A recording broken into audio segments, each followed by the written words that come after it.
The issues we all address through our volunteering is, in general, the preservation of land and the wildlife that lives on it. Despite how much humans depend on the planet, we actively destroy it every day through deforestation, industrial plants, the continued hunting of endangered animals, and so much more. Many humans have generally stopped caring about the preservation of the land environment and ecosystem, either because they don't care or simply due to an uneducated mindset. For our projects, the 5 of us have sought out 5 different community members from southwestern to the central east coast of Florida that help to protect and preserve our natural wildlife and the habitat they live in.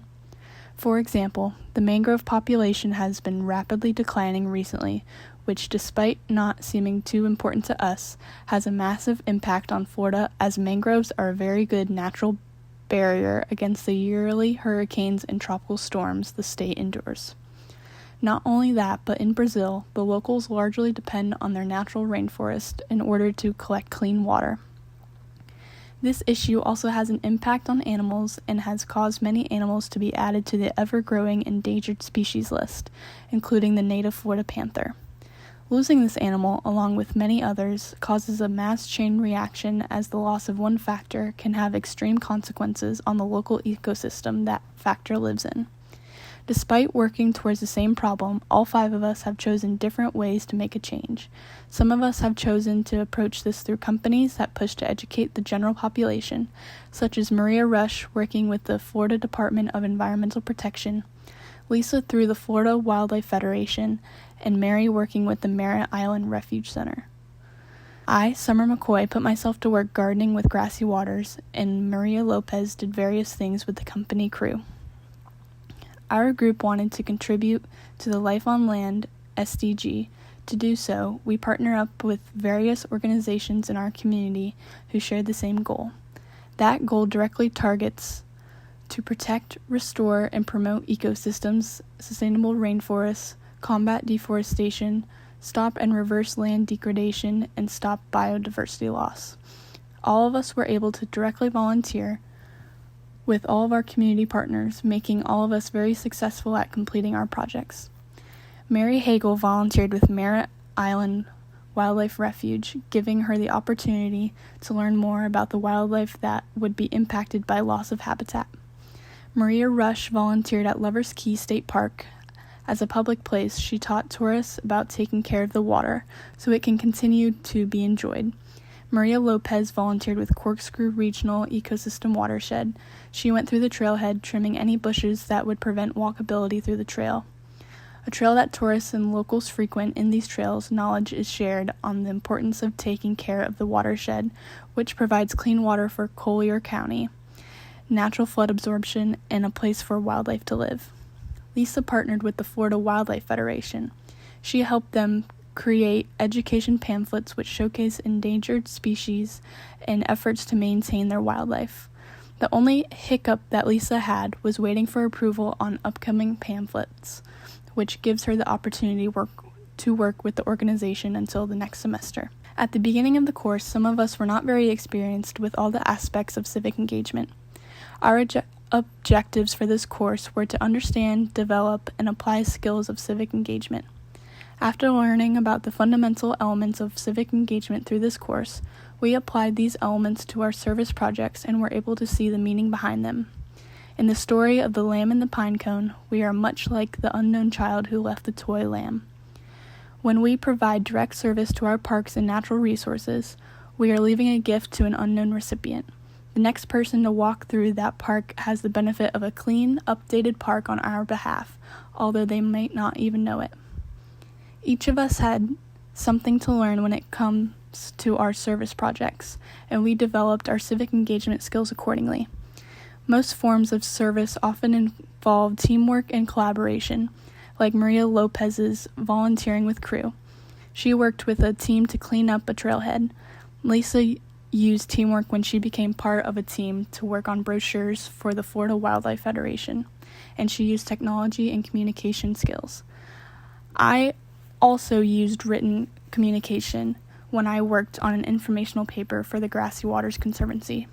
Mary Hagel and Maria Rush employed the use of oral communication when they greeted park visitors, and shared information to make their experience with the national parks better. All these forms of service required professionalism and work ethic, as we were FGCU's student representatives to each of these organizations. This project taught our team that solving critical environmental sustainable goals takes local and global communities to work together to solve global issues. Everyone agreed that even the smallest part of our civic engagement as volunteers built upon the local grassroots movements to build upon the worldwide movement for environmental change. Mary Hagel did her civic engagement at Merritt Island Wildlife Refuge. She volunteered as a greeter and helped visitors by introducing them to the refuge's efforts to achieve sustainable goals for their waterways and habitats of Florida wildlife. Mary said, "I learned so much about the bird life in my area and was thrilled to share the knowledge I gained at the refuge with the visitors." Lisa Absher volunteered at the Florida Wildlife Federation with her graphic design skills. She designed educational brochures that addressed the conservation efforts of the Florida panthers, black bears, and other endangered wildlife, and also addressed healthier habits in her community for distribution at school events and public venues. Lisa worked directly with the regional policy director and communications specialist to design brochures filled with essential information to educate the community on the local efforts and programs. Lisa said, "This project gave me hope that so many people cared about endangered species as much as I am. This project helped me find a community of people who see where change is needed and are active in that pursuit daily and legislatively." Maria Rush volunteered at the Florida Department of Environmental Protection's Lovers Key Visitor Center and Touch Tank. She greeted tourists, students, and visitors and educated them on the diversity of wildlife in the local community and how to protect them. Maria said, "I learned how to educate tourists on the best ways to enjoy the beaches and waterways while still protecting our wildlife." Maria Lopez volunteered at Corkscrew Regional Ecosystem Watershed, also known as CREW. She volunteered on a cleanup crew that cleared trail sites for tourists and locals. This volunteering helped CREW keep trails open for recreation and vital research on wildlife habitats and populations. Maria said, "I was happy that my volunteering led me to understand the CREW conservation efforts and that I could help them achieve their goals to protect habitats for our local wildlife." And I, Summer McCoy, volunteered at Grassy Waters Conservancy, where I learned about the waterway conservation programs of my local hometown community. I volunteered to work on writing an informational paper that will help educate the community about the refuge water management for healthier water ecosystems to use for educational programs. I never thought about where my water came from before this project, but once I volunteered at Grassy Waters, I became aware of where my local water comes from and how to protect it. I am happy that I can now share that knowledge with others. I hope this video shows how cumulative efforts of our team's volunteer projects have helped local and state conservation groups and sustainability advocates. It also shows how cumulative volunteer efforts can also address the global UN Life on Land Sustainable Goal number 15 in various ways.